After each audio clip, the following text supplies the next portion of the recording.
How many great stories are we missing out on in American soccer because of our closed system? So, in normal soccer systems around the world, everything is merit based, meaning that the cream rises to the top. It's all based on your excellence, whether you're players, part of the coaching staff, executives, club staff in the back room, or even supporters. Generally, you see the best rise to the top because clubs as a whole rise and fall individually, just like businesses do in an open market in any other industry, in free open markets that we are so for here in normal American school of thought. But our U.S. sports model is completely backwards, and especially in soccer, in a world that is full of merit-based ecosystems, America just does it completely backwards. It's all just based on MLS's selection. They have exclusive control of the USA Soccer Division I sanction, and so in order to be fake promoted to Division I, you have to be, well, first you have to pay a $200 million expansion fee, and then you have to be selected by MLS to be absorbed into their company or club, essentially. So two huge hurdles there to win promotion to Division I. So you think about the amazing stories that happen around the world with clubs or individual players coming out of nowhere. Some of our greatest examples in the past few years, the most visible ones, at least from an American perspective. First, as a player, Jamie Vardy, you see a guy who applied his trade in the lower divisions for a number of years into his mid-20s and finally played well enough to get signed by a Premier League team. That Premier League team, Leicester, just so happened to be promoted or was going up and down at that time between Division II and Division I. And lo and behold, a couple of years ago, he wins the Premier League title, the pinnacle of the English football ecosystem. And he had also been promoted in the lower tiers as well. So without promotion relegation, the Jamie Vardy story is most likely not possible. And you see countless other examples. You have an American like Jay Demerit who went over to England and applied his trade in the lower divisions for a while and ended up being signed by Watford in Division II, and he ended up winning promotion to the English Premier League.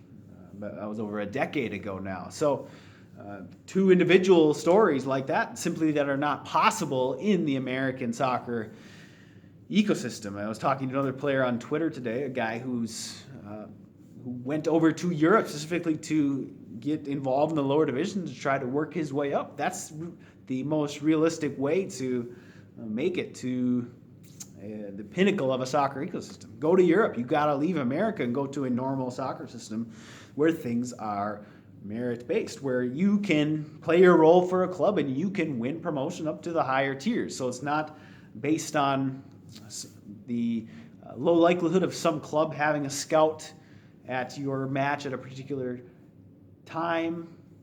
It's all based on the normal filtration method of an open market where companies rise and fall based on their performance. And as an individual player, you play a key role in that. And even supporters, your voice, your support matters quite literally.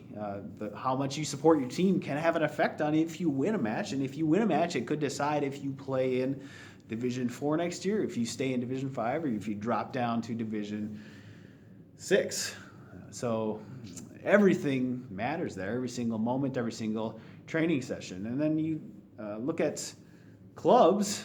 I mean, you go back to England again, AFC Bournemouth, Swansea City, Eibar in Spain. These are lower tier clubs, almost clubs that have almost collapsed in the recent years even. And lo and behold, they've worked their way up to the Division I in their respective nations, and they are doing well. They've survived for a number of years in their nation's top flight. And these are clubs who people would consider small in the U.S. soccer sphere, or, their market's not big enough, so we can't accept them into MLS Division I. We'll just throw them on the scrap heap forever, minor league teams. So you see that these great stories in world soccer, and I'm just talking about a tiny micro slice of the amazing stories that have happened in the recent years alone. So these great fairy tale stories of players and clubs fighting their way to the pinnacle, they happen every year around the world, but they're not. These stories are not allowed in American soccer, and Americans will eat up these stories. We love to see these kind of David versus Goliath narratives, or from nothing to something stories that world soccer has in such abundance. But instead, we've just decided to try to shoehorn the global soccer model into the U.S. sports model, where the entire ecosystem is controlled by a small group of owners and everything runs through them. But that goes against the very essence of the game, which at the end of the day is about equality and opportunity for all. That's why it's so wildly popular around the world, the game of soccer, is because at its essence, it's about being equal for everyone. Again, we're not guaranteeing outcomes. We're just saying, hey, everyone has a fair shot. That's the bare minimum prerequisite for soccer, and that should be the case here in America, no doubt. And you look at the U.S. sports model. Let's take a guy like Stephen Curry, for example, might be the best player in global basketball, at least the NBA right now. And he was a guy who wasn't touted very highly coming out of university and coming into his 20s. He wasn't rated very highly. He was good enough. He did stand out enough to get scouted and drafted, but he was drafted lower than of course, his actual ability merited. Lucky enough for him, he did get a chance and was able to thrive in the professional ranks. But you think about how many players are missed in the U.S. system. Just talking about U.S. sports as a whole, there's got to be millions, maybe throughout history. I mean, many thousands of players who have fallen through the cracks. Players who, in a normal system, open system with promotion relegation, where everything is merit-based and where free-to-play academies for youth are incentivized. Think of how many players could have been produced in U.S. sports with an open market system. And all we're saying, let's just apply that to soccer, because soccer is unique too, because its ecosystem is literally defined by the divisional sanctions of a particular nation. They are connected to international competition. So if you have exclusive control of the Division I sanction like MLS does, it's a significant leg up to the control a U.S. sports league like NFL or NBA has.